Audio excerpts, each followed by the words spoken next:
Olá, artista! Tudo bem com você? Eu sou Poliana Ferreira e o assunto de hoje é como desbloquear a vontade de pintar. Bom, a gente sempre tem vontade de pintar, pelo menos é o que eu escuto de muitos artistas. Mas o que eles me dizem é que não tem tido tempo para pintar. Será? Eu fiz uma lista de algumas coisas que podem atrapalhar o seu dia a dia na pintura e vou compartilhar. Ficou curioso? Então você já sabe. Não saia daí.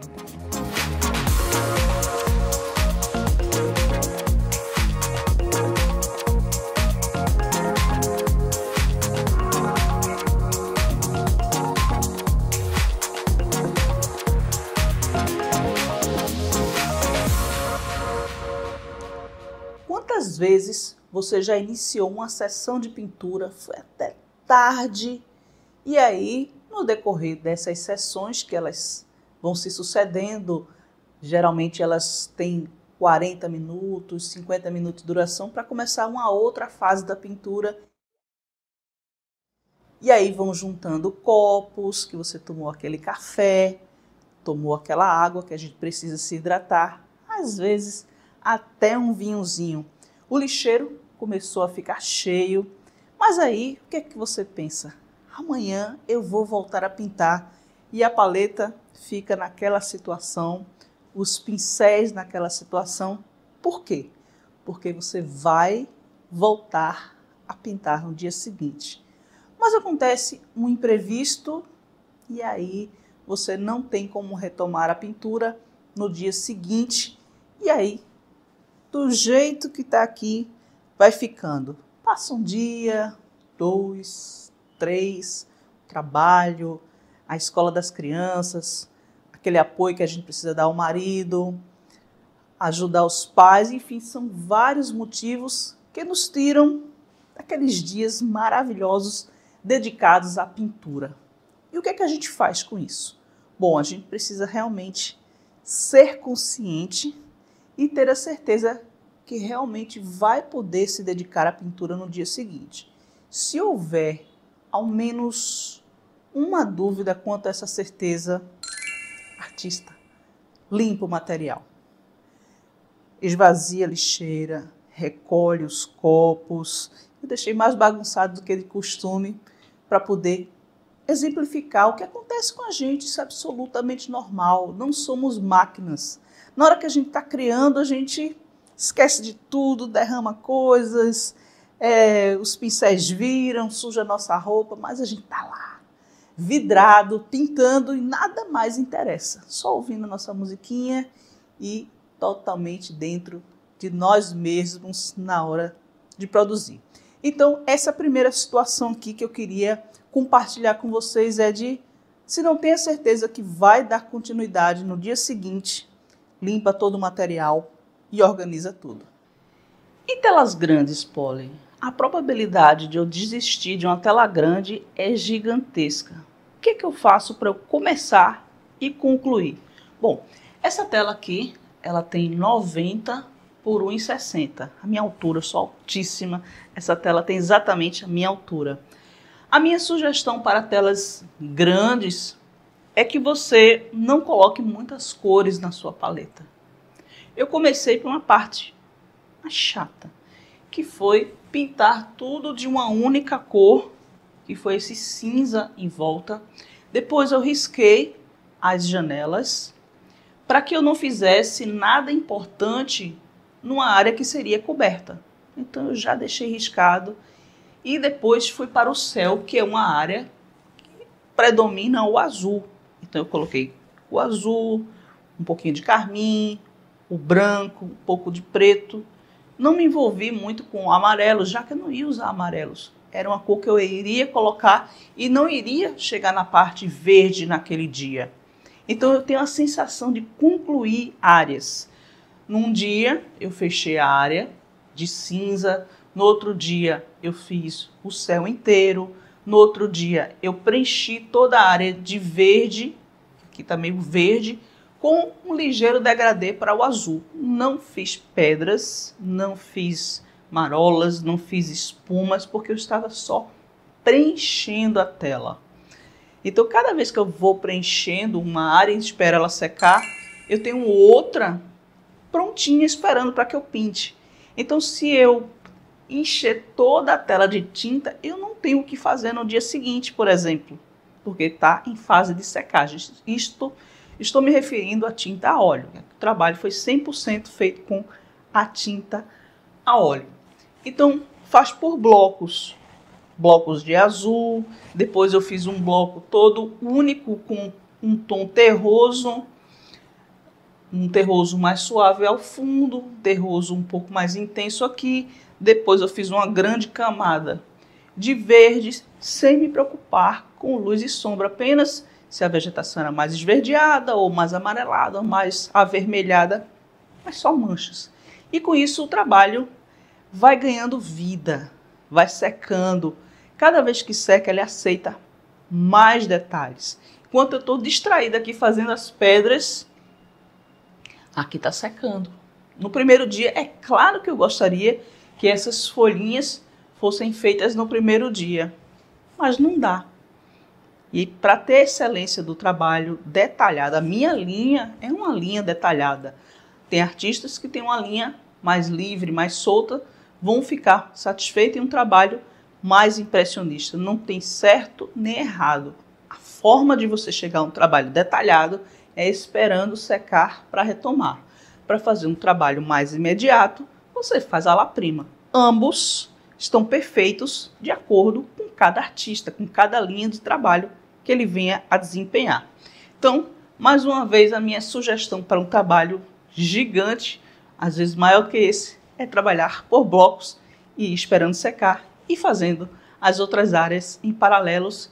E no máximo, aqui tem 6 dias de trabalho. Amanhã eu espero concluir esse trabalho e entrar em fase de secagem. Uma outra situação que talvez faça você procrastinar o início de uma sessão de pintura é a preparação da tela. Aqui eu tenho uma tela que foi imprimada para o reaproveitamento. Eu não queria mais dar sequência ao que eu havia pintado, então eu já imprimei não só essa tela, mas outras do mesmo tamanho, outras maiores, porque na retomada de uma sessão de pintura, a gente pode escolher uma maior, uma menor, ter uma encomenda e a tela já está prontinha. Então, numa tarde, você consegue preparar uns 10 telas para ficar no seu acervo de telas prontinhas, para na hora que der aquele faniquito, aquela vontade de pintar, você não esbarre com uma coisa tão simples, que é fazer uma imprimatura de uma tela, ou seja, queimar, tirar o branco dela, reaproveitar uma tela. Você olha, poxa, eu não queria mais continuar essa, mas daqui que eu pinte, que seque. Porque às vezes a vontade de pintar bate à noite, bate num dia de chuva, que a gente não vai mais sair e as telas demoram mais para secar. Então, deixa teu estoque pronto. Um dos itens de pintura que o artista, acredito que goste mais de pintar, quase que empatado com a tinta, são os pincéis. Mas ao mesmo tempo que eles são maravilhosos, eles também podem nos gerar alguns estresses. Sabe aquele pincel que você cismou que tem que fazer aquele detalhe com aquele bendito pincel que sumiu no meio de um monte de pincéis que você tem? Tem solução para isso? Claro que tem. Você pode setorizar os tipos de pincéis. Aqueles mais baixinhos, por exemplo, facilmente vão se perder por entre os outros. Então você pode ter baldinhos da sua preferência e assim poder colocar, vou dar exemplo, dividir por pincéis maiores num balde, colocar aqueles mais magrinhos e longos num outro balde, aqueles mais baixinhos, mais curtinhos, como esse aqui, veja como ele tem o mesmo tamanho de cabo, funções totalmente diferentes, mas no meio de uma pilha como esses aqui, você vai penar para encontrar. No outro balde você pode, por exemplo, colocar suas trinchas. Enfim, você vai arrumar a sua forma de se organizar com os pincéis que você mais usa, os pincéis que você ainda vai inaugurar. A decisão é sua, mas essa disposição nos baldinhos vai te ajudar. Quanto mais pincéis você vier a ter, mais baldinhos serão necessários para que você tenha uma organização e também seja muito mais rápido de começar e de sentar para pintar. Paninho para limpar os pincéis. Quem nunca ficou com um paninho nessa situação aqui? Chega uma hora que ele suja mais do que limpa, mas você, eu não vou falar por preguiça, não vou falar essa palavra jamais. Você, para não ter que parar, continua usando um pano nessa situação aqui, onde ele já deveria há muito tempo estar no lixo. Mas quem sabe se você já tiver cortado vários paninhos no tamanho que você precisa ao seu alcance. Um saquinho cheio de camisas velhas que você não vai mais usar, fronha, lençol, aquele pano de prato que já está bem poído, para virar o seu paninho de limpar pincéis. E aí, antes que fique naquela situação tão crítica, ou você tenha que ainda procurar um pano para poder cortar, e aí é mais um empecilho para que você sente e pinte. Então, vários paninhos cortadinhos, ó, é uma dica que você pode colocar aí no seu caderninho que você não vai se arrepender. E a gente deve limpar a paleta só no final, quando a gente não for mais pintar. Às vezes, a paleta com muita tinta termina atrapalhando. Mas tem cores que a gente ainda está aproveitando. Então, a minha sugestão é lenço umedecido. Os lenços umedecidos dão aquele refresh na nossa paleta. A gente limpa de forma muito rápida. Tira o excesso com muita facilidade. As misturas que a gente não vai mais utilizar. Geralmente, quando eu passo muitos dias pintando, tem tintas que já não dá mais para ser utilizada. Então, eu limpo totalmente a área em que essas tintas estão durante a sessão de pintura. Isso faz com que eu tenha fôlego, tenha disposição. Eu ainda quero utilizar algumas tintas dessa porque eu pretendo pintar hoje. Então, esse restinho aqui, ó, de amarelo, eu ponho aqui nesse cantinho. Esse vermelho aqui, eu ponho nesse cantinho. O meu carmim já tá seco. O meu preto tá com casquinhas. Deixa eu ver. Também tá com casquinhas. O meu branco, como eu vou fazer vários tons de cinza, não importa que ele esteja um pouco sujinho, dá para aproveitar. E aqui só são coisas que estão me atrapalhando, então eu retiro. Porque se eu deixar isso aqui por mais uns 4 dias, eu vou me arrepender com toda a certeza do mundo.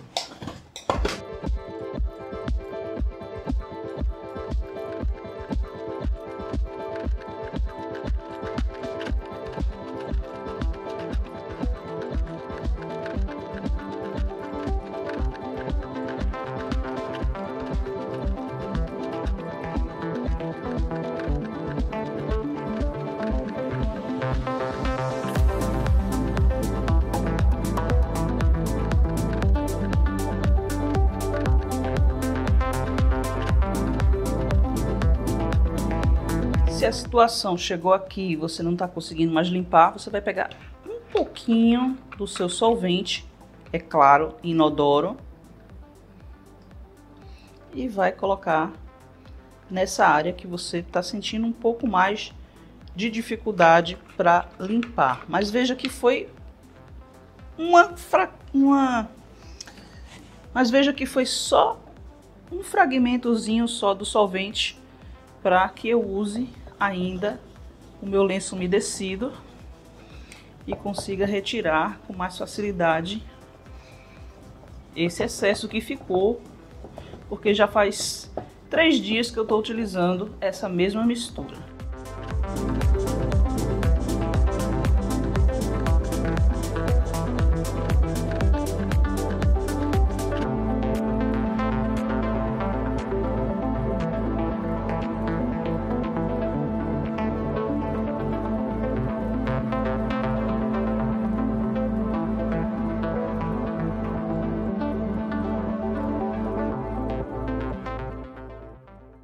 Pronto, e aquele resquício de tinta que estava me dando uma certa dor de cabeça, sai com extrema facilidade e você conseguiu aproveitar ainda tintas para continuar a pintar. Então, espaço na paleta, mãos limpas, com rapidez, porque o lenço umedecido, não importa a marca, qualquer marca de lenço umedecido que você vai encontrar no supermercado, na farmácia, vai te dar ânimo para não parar de pintar. Uma outra coisa que atrasa demais a vida do artista procrastinador é ter que escolher uma imagem na hora que bate a vontade de pintar. A gente começa a procurar no Google, no Pinterest, em livros, revistas, e as horas vão passando. E a gente está sempre imerso a um turbilhão de imagens que vão passando por nós durante o dia. E você fala, nossa, que linda essa imagem aqui, eu quero pintá-la. Salve. Na mesma hora que você salvar, você já coloca em pastas e você vai separar as pastas. Se você tiver um notebook, você coloca paisagens e dentro de paisagens, subcategorias. Que paisagens são essas? De interior, de praia, de campo, de deserto, de céu, enfim, vá separando por subcategorias. Às vezes, uma imagem que está dentro de uma pasta vai ser o complemento de uma outra referência que você escolheu. Eu, por exemplo, escolho uma estrada para pintar, mas essa estrada é um pouco pobre. Então, dentro das minhas pastas, eu tenho outras imagens com cercas, com lagos, com flamboyant, com bougainville, que aí eu pego de uma pasta e faço a minha montagem para pintar, em vez de ainda procurar na internet. Então, dentro do seu celular, você consegue fazer pastas do que você for salvando, ou no seu notebook também, ou também a opção de imprimir a sua imagem e selecionar em pastas e etiquetar também com as categorias. Isso vai te dar um tempo absurdo, porque você já senta com a certeza de que quer pintar um floral, de que quer pintar uma figura humana, de que quer pintar uma paisagem, um casario, seja lá o que for, com as coisas que você escolheu, porque você gosta dessas coisas, não são aleatórias, foram escolhidas talvez num dia que você não pudesse pintar, mas já está ali à sua disposição. Ter tempo para pintar é uma prioridade que precisa ser dada por cada artista. O quão é importante para ele pintar, para se manter ativo, estudando, colocando em prática. Ninguém vai determinar para você o tempo necessário que você precisa para fazer tudo isso. Apenas você. Às vezes a gente deixa de fazer o que gosta para atender um amigo, as coisas da casa, os filhos, e não sobra de 24 horas, sequer 2 horas do dia ou mesmo da semana para pintar. Precisamos rever isso. Então, dentro da aula de hoje eu listei várias coisas que podem te motivar a pintar, mas o tempo para pintar é com você. Espero que tenha sido importante essas dicas. Se você gostou, deixa nos comentários, também deixe seu like, compartilhe com os artistas que estão loucos para ter um tempinho para pintar. Um grande beijo e até a próxima aula!